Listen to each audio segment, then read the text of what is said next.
Conference. This is Ivan Moncton speaking on behalf of Unite the Union proposing the Syria emergency motion.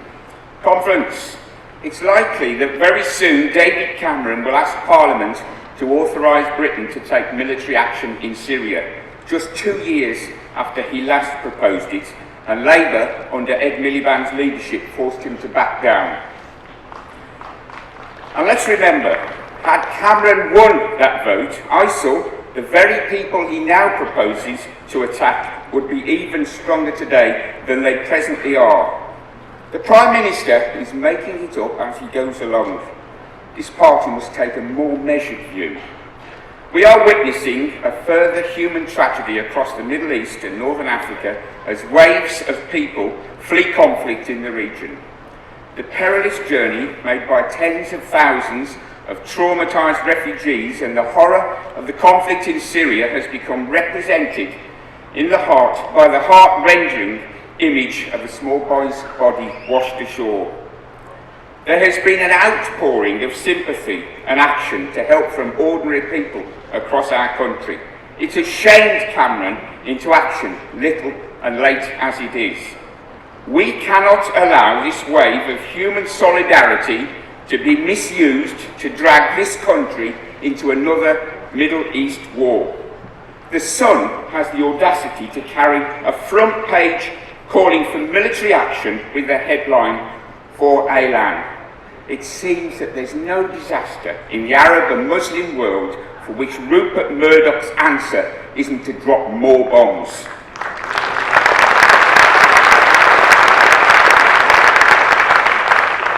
The repeated British interventions in the Middle East at the behest of the United States has seen huge resources ploughed into conflicts, each of which has further destabilised the region, creating still more refugees and led to uncounted civilian deaths. It's time to break this cycle of war, which is why this party must tell Cameron to pause for thought. Over the past year, there have been some 6,000 airstrikes on Iraq and Syria by the United States and its allies. They've dropped over 20,000 bombs. Just think about it, 20,000 bombs. The outcome has been that ISIS has expanded the territory that it controls further. There is no evidence that more bombing will lead to a different outcome. This profoundly anti-human organisation recruited 6,000 fighters in the first month of US bombing in Syria last September. That's according to the Syrian Observatory for Human Rights. ISIS has no better recruiting agency than the Western intervention in the Middle East. Only strong sovereign states with real popular support in Syria and Iraq can retake hearts, minds and territory from the barbarianism of ISIS. War, intervention and occupation in Afghanistan, Iraq and Libya has laid the foundations for this conflict, instability and the humanitarian disaster that we see now.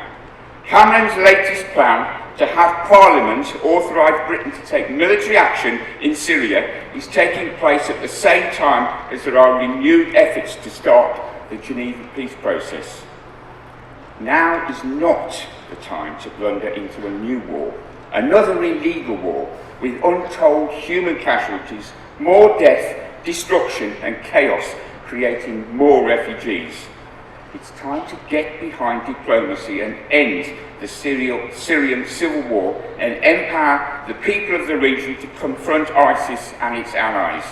Conference, please support this emergency motion. Labour must once more stand up for peace and against another Cameron war. Now is the time for peacemongers, not warmongers.